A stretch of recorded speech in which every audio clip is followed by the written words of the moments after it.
کفار کے مختلف عقائد جن میں عقیدت کی بنا پر اللہ سبحانہ و تعالیٰ کے بارے میں یہ تصور تھا کہ جیسے ہماری اولاد ہے، ہمارے رشتے ہیں، ایسے ہی اللہ کے بھی رشتے موجود ہیں۔ انسان کی بربادی اسی لیے ہوتی ہے کہ یہ اپنے معبود کو اپنے جیسا سمجھ لیتا ہے۔ اسی لیے ہم دیکھتے ہیں کہ ہمارے درمیان طبقاتی نظام ہے۔ ہمارے سامنے کوئی بندہ اچھا لباس پہن کر اچھی گاڑی سے نیچے اترے، ہم اس سے مرعوب ہو جاتے ہیں، امپریس ہو جاتے ہیں، ہم اس کی بات کے نیچے آ جاتے ہیں۔ رسول اللہ صلی اللہ علیہ وسلم کا فرمان ہے کہ کل قیامت کے دن ایک آدمی بڑا موٹا تازہ وہ اللہ سبحانہ و تعالیٰ کے سامنے لایا جائے گا، لیکن اللہ کے ہاں اس کی حیثیت ایک مچھر کے پر کے برابر بھی نہیں ہوگی۔ کجا یہ کہ انسان دنیا کے اندر دنیا کو تھوڑی سی اہمیت دینا شروع کر دے۔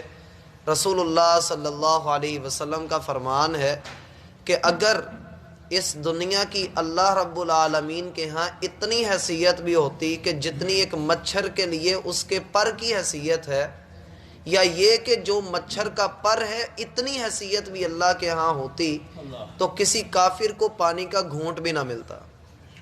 اللہ کے خزانے اتنے وسیع ہیں، اتنے وسیع ہیں کہ اگر ساری مخلوقات اللہ سے سوال کرے، اللہ سب کو عطا بھی کر دے، تو اللہ کے خزانے میں اتنی کمی بھی نہیں ہو سکتی جتنی سوئی کو سمندر میں ڈبوئیں اور وہ پانی اس کے ساتھ لگے، اتنی جو سمندر کے پانی میں کمی ہوتی ہے رب کے ہاں اتنی کمی بھی نہیں ہے۔ انسان کی گمراہی کا سبب یہ ہے کہ یہ اپنے معبود کو، اپنے خالق کو، اپنے رازق کو اپنا جیسا سمجھ لیتا ہے کہ میں جیسا ہوں ویسا ہی وہ ہے۔ اس لیے اس نے عقیدت میں اللہ رب العالمین کو بڑے بڑے درجے دیے اور اپنی طرف سے یہ خیال کیا کہ میں صراط مستقیم پر ہوں۔ ہم پڑھتے ہیں غیر المغضوب علیہم ولا الضالین، اے اللہ انعام جن کو تو نے دیا ان کے رستے پر چلانا، ان لوگوں کے رستے پر نہ چلانا جن پر تیرا غضب نازل ہوا، اور نہ ان کے رستے پر چلانا جو گمراہ ہوئے۔ ترمذی کی روایت میں ان دونوں گروہوں کی نشاندہی ہے کہ غیر المغضوب کون ہے اور ولا الضالین کون ہے۔ مغضوب سے مراد یہودی ہیں۔ اللہ کے رسول صلی اللہ علیہ وسلم فرماتے ہیں کہ مغضوب سے مراد یہودی ہیں، ان پر اللہ رب العالمین کا غضب نازل ہوا۔ چھٹا پارہ پڑھ کر دیکھیے، اللہ فرماتے ہیں لعن الذین کفروا من بنی اسرائیل علی لسان داود و عیسی بن مریم ذالک بما عصوا وکانوا یعتدون۔ داؤد اور عیسیٰ بن مریم، بڑا لمبا فاصلہ ہے دونوں نبیوں کے درمیان میں، داؤد اور عیسیٰ بن مریم دونوں نبیوں کی زبان سے ہم نے بنی اسرائیل پر لعنت کر دی، پھٹکار نازل کر دی۔ ان کی قصور کیا تھا، ان کا جرم کیا تھا؟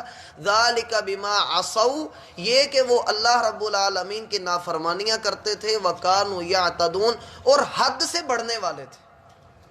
یہ حد سے جو بڑھنا ہے نا، یہ عقیدت ہے کہ انسان عقیدت میں آ کر حد سے آگے بڑھتا جائے، بڑھتا جائے، بڑھتا جائے، حتیٰ کہ انسان یہ تک کہہ دے کہ ہمارا جو پیر ہے وہ ہمیں اللہ سے بچا لے گا۔ ادھر آپ کے اسی شہر میں کئی لوگوں کو میں ذاتی طور پہ ایسے جانتا ہوں جو نمازیں ادا نہیں کرتے، دین پر عمل نہیں کرتے۔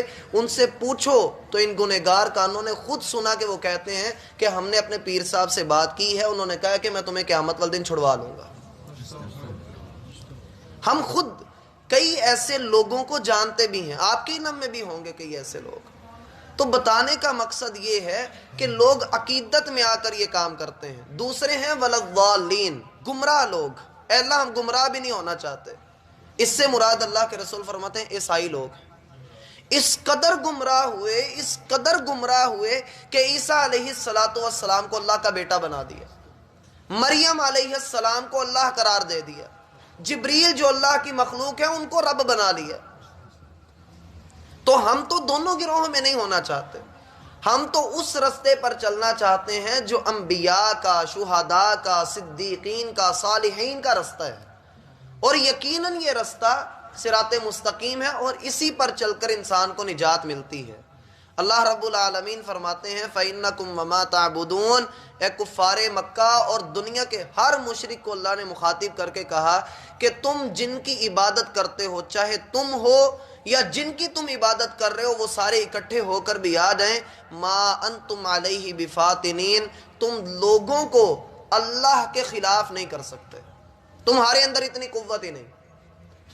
اور ہم نے یہ مضمون سورہ فاطر میں پڑھا تھا کہ شیطان کو اللہ نے اتنی قوت نہیں دی کہ وہ انسان کو گمراہ کر سکے، اس کا ہاتھ پکڑ کر اس سے گناہ کروا سکے۔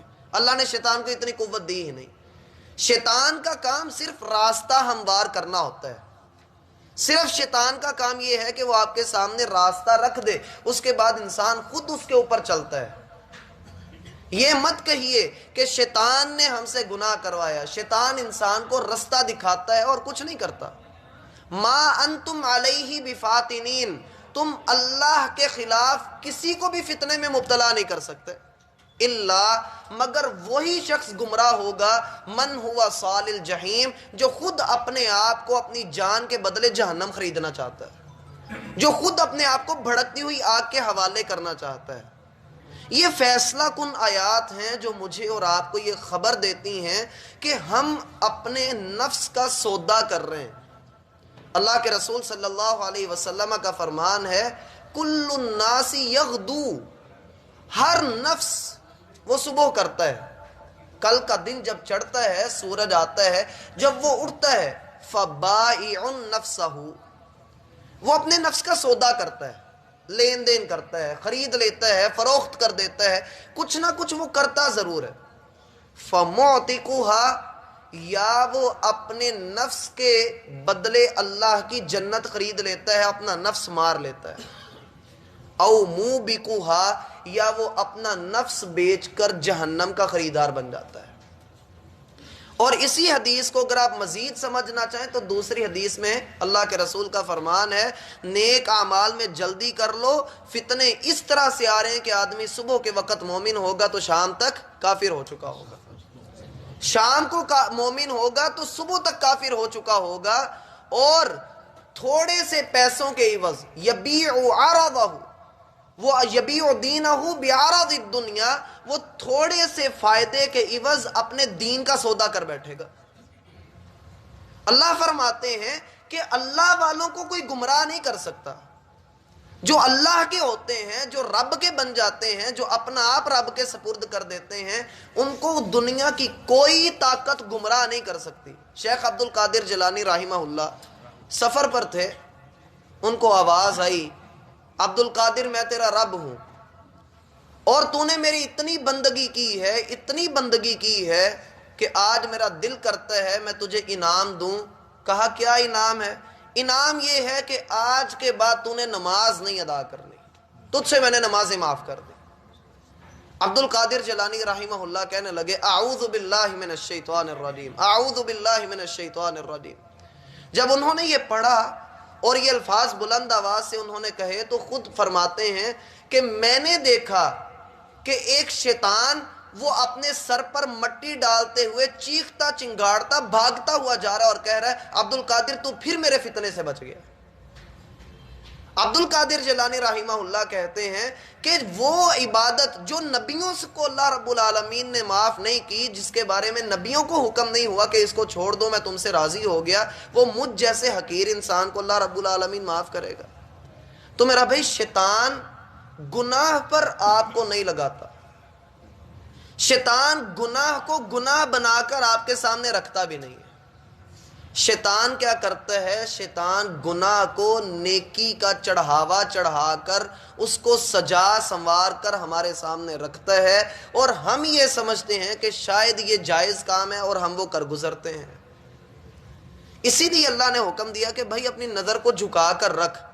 یہ نظر جب اٹھ جاتی ہے تو پھر مسکراہٹ چہرے پہ آتی ہے، مسکراہٹ ہو تو سلام دعا بھی ہو جاتی ہے، نمبر بھی ایکسچینج ہو جاتے ہیں، پھر ملاقاتیں ہوتی ہیں، پھر عزتیں نیلام ہوتی ہیں۔ یہی بندہ نظر نہ اٹھاتا تو نہ اتنی آگے تک بات پہنچتی۔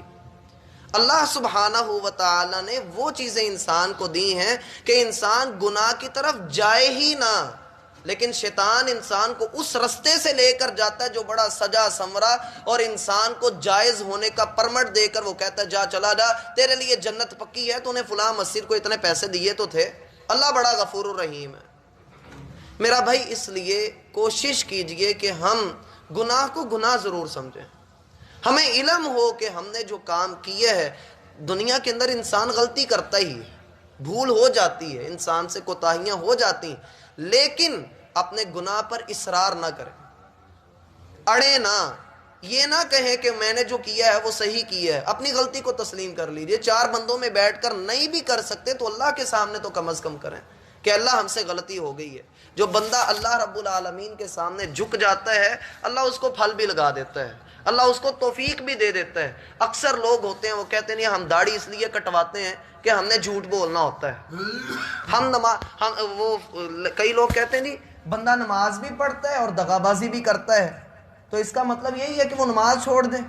حالانکہ میرا بھائی چاہیے یہ کہ جو جھوٹ بولتا ہے اور داڑھی کٹواتا ہے اسے چاہیے کہ داڑھی رکھ لے، داڑھی رکھ کے جھوٹ بولنا شروع کر دے، ان قریب اس کی داڑھی اس کو جھوٹ سے روک دے گی۔